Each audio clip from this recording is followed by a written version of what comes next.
Hello again, this is Randy Riley with Caleb Bettis. We're going to give you a tutorial on filling out a refusal ePCR. And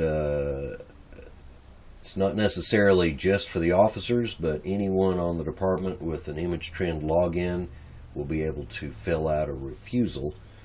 That's if an engine company or a staff vehicle, anyone that gets to the scene and determines that it's a no transport, you can cancel the medic unit and come back and fill out a refusal ePCR.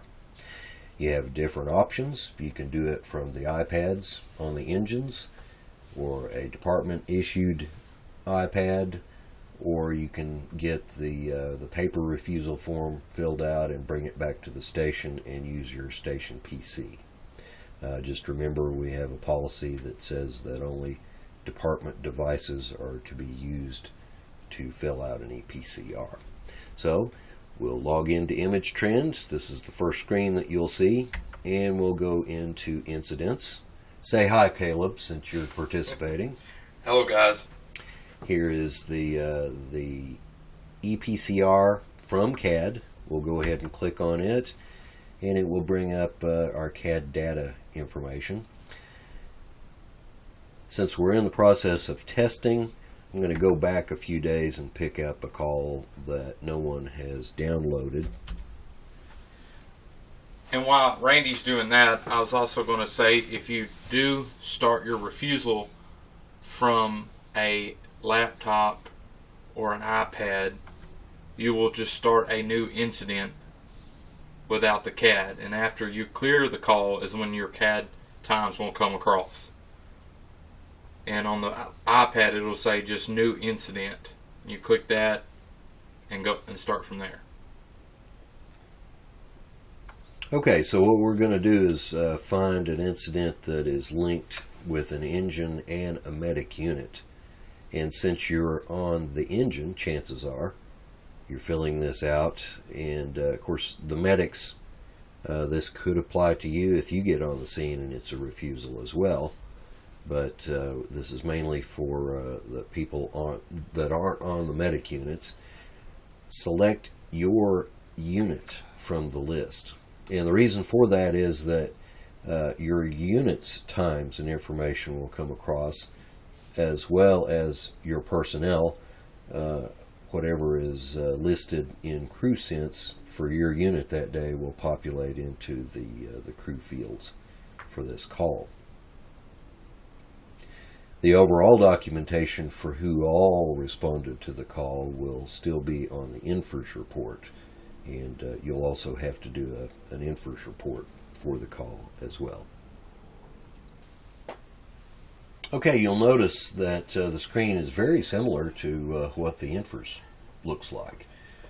Just different information, and the validation at the bottom is the same. Just a different set of criteria. You'll notice that everything that is flagged in red is a required field, and it's all generated on the incident patient disposition. So the very first thing we're going to do is go through and scroll down, and we're going to find patient refused evaluation and care without transport. That is going to be your no transport. And as you look through there's multiple refusals. Just be specific with what the refusal actually is. Yeah, there's several choices. If they're doing it against medical advice or any other thing, it's a lot of those would be you'd probably have the medic unit go ahead and arrive on the scene for those. These are the just obvious patient refused care. Okay, we're going to fill out this first main information screen. Complaint reported by dispatch. You can scroll down the list, or you can find a value. Once you become familiar with this list of complaints, then you can go ahead and type in what you're looking for. Traffic transportation incident, A lot of times it's all MVAs that we're doing this for anyway. Your response mode to the scene, if it's PD request, usually it's non-emergent and no lights or sirens. And you can scroll down and see any other choices there that you have. So we have the dispatch information filled. The date and incident number is blue. You don't have to worry about that. Now everything that is in red we'll have to address. So we look at the responding personnel tab. You'll see that information didn't populate. Yeah, it did. We just had to wait for it. These are the people that were on your unit, and if you selected the medic unit, then the medic unit personnel would show up there. So be sure and be specific about which unit you bring up from the CAD. They want you to go ahead and open every one of these because you will need to put in what the crew member response role was. And Caleb, do you have anything to offer on which ones to choose? The officer, if you're a paramedic level, you would probably be the primary patient caregiver at the scene. If you've delegated that to an EMT, then they may be the primary caregiver at the scene if it's a BLS call. And this would be the EMT, just other patient caregiver. And then your driver, same thing, other patient caregiver. You could even put them as a driver too. It's and you can have them more than one. Yeah, you can click role. More than one role as well. So, say for instance you do transport, and this is mainly on the medic units. Your primary patient caregiver would at the scene would also be the same primary care giver during transport. And once you've done with that, you click OK. That screen refreshes. You go to your responding unit. And remember, when you get to these screens, the only thing you have to worry about is what is in red. If it's an ALS or BLS call, if it's a refusal, chances are it's BLS. Go ahead and put your shift down. You will also have to change the primary role if you're an engine to a non-transport rescue. We have it defaulted right now for the ambulances. Since 90% of the time that's what it is. The incident address tab is the next one we'll look at. The location type. Now if you're used to INFR's property types, this list is a lot different. So be sure and scroll down. It's shorter, but scroll down and familiarize yourselves with that. And to be a little bit easier to notice those, you can click the triple or the 4 lines. Bring it up, and it'll also bring you a list over here at the side to scroll it down. You can scroll it down different ways. That's one good thing that ImageTrend has done, is it's given you more than one way to skin a cat. There we go, street, highway. As soon as you select that, it'll populate it in, and that'll go away. Go ahead and enter the zip code. You can do it either from the numbers on your keyboard, or you can do it from this over here at the side, which might come in handy if you don't have a keyboard from a tablet. And you can also set, now it defaults to Washington County. If you happen to have a call in Benton County with a refusal, you can click set from postal code, and it'll bring up 2 choices, either City of Springdale, Benton County, or City of Springdale, Washington County. And you select the right one and move on. First responding agencies and unit, you'll go ahead and click your first arriving engine and first EMS unit on the scene. Was it and what are we doing on that? Is an engine an EMS unit? Any unit on the department's an an EMS unit. So, for example, here, if an engine's there before an ambulance, the ambulance, when they fill out their transport report, they would put no. So whichever one is first, and if you're the first one there as an engine, you would be yes. All right. So then we go to our patient information, and there's several fields here that we'll have to fill out, but not as many since it's a refusal.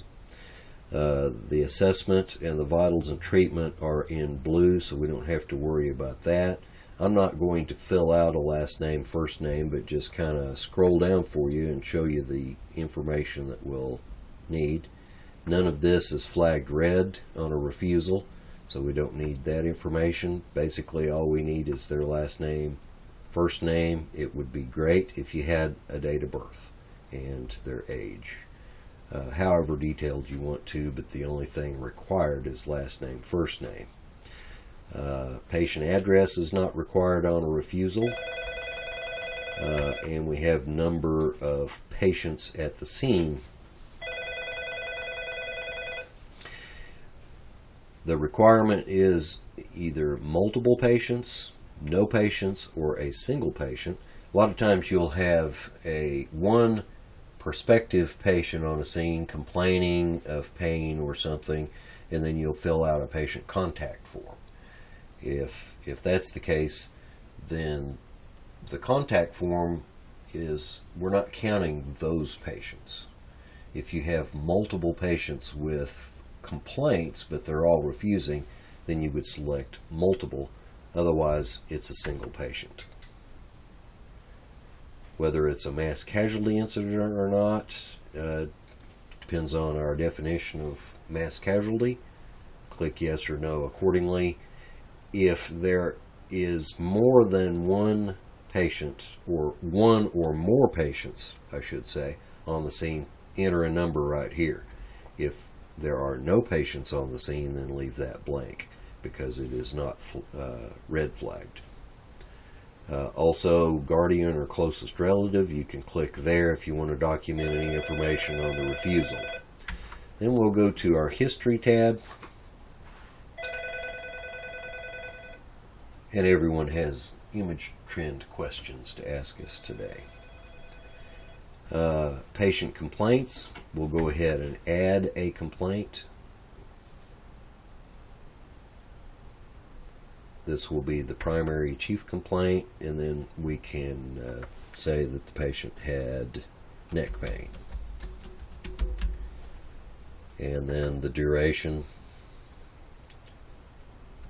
Say the accident happened 15 minutes ago, and that's how long their neck has been hurting. And then you could click OK. There's a lot more here, but that's the only requirement, is that you fill that part out. Then we go to our assessment tab, which is the next red tab that we have. Possible injury, no, unknown, or yes. We'll go ahead and click yes there, because there is a possible injury, hence us being called. And as you see, when he clicked yes, more panels pop up. A lot of this, we have everything hidden as much as we can, makes it more simple for everybody. And as you answer stuff, more stuff could appear or disappear.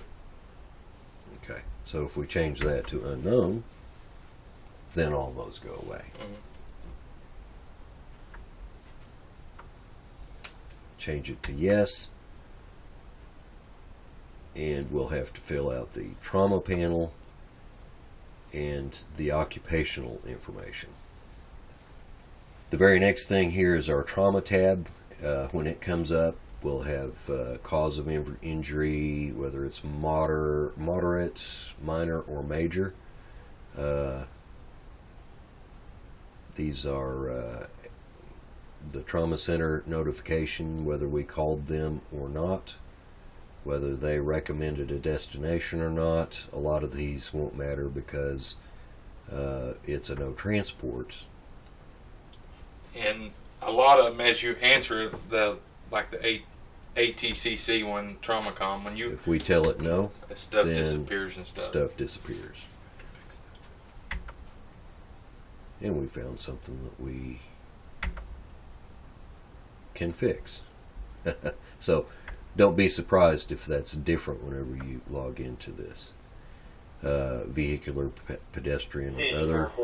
You can click on that and it'll give you a list of what that situation is. Greater than 20-mile-an-hour motorcycle crash. I'll randomly pick that one. And then we can move on to the occupational information tab. Work related, we don't know. Just a question that's probably good to ask. Then we move down to the next red tab, which is from the scene. From the scene, the only thing that you have to fill out is your narrative. And I know that we've been preaching that we don't fill out a very detailed narrative in the INFRS report, but we would like you to fill out as detailed as possible. Paint a picture of what you saw with the patient on the scene and reasons why they refused, and any assessment that you provided here, and be a little more exact, because this is subject to HIPAA and cannot be released under FOI. You also, up top, up here, you can use the charted narrative if you need a layout for a refusal. And we'll go ahead and do that now, and it'll show you what you have. And as you put in information in the system and then generate the report, more stuff will fill in. And from there, such as vital signs and things like vitals, you'd put in an assessment, it'll fill in. And I would recommend that you delete transport and destination because it's a refusal, and just fill in from there. Right. Don't just leave them there and leave them blank. And then the very last thing are the signatures. And from here, if you hover your mouse over, it'll tell you the codes. And from there, you'll click Add Signatures. And if it's a refusal, you'll use refusal. And from there, you'll do refusal, which will also prompt a witness signature and a EMS crew member signature. And with that, the refusal signatures, if it's you do it on a paper form, either write C form paper on that signature tab right here to clear the validation. Okay. Now, if you're using the iPad and the engine, you can get them to sign that on the iPad with a stylus, and any other device. If you're coming back to the station, just type in paper or write in paper there, and then click OK. And if we had gone in and filled out more of the information above that we kind of skipped through, we would end up having 100% validation. If you have anything less than 100%, you can click on the validation box and it will show you exactly what you need to fill in. It will actually take you there if you click on the arrow here that points to the right. Caleb, anything else that we need to cover while we're here? If you are using the iPads, you will have a save button right here, and next to it will be a post button. Once you complete your report and you are finished with it, you'll actually come down. This works for both the tablet and the PC. You'll lock it, and if you're on the tablet, once it's locked, you will hit post right here. It'll be in this section. I believe it's a orangey yellow color. Post it, and that will send it to the desktop. And if you're on the desktop, you'll save, and once you're complete, If anybody other than a captain filled this out, it will need to be reviewed. If the captain filled it out, he will have to, once he finishes it, he can finalize it. And again, if you have any questions about this or any other ImageTrend topic, please give me or Caleb or Josh King or Chief Vaughn a call, and we'll be happy to help you out. Thanks for watching.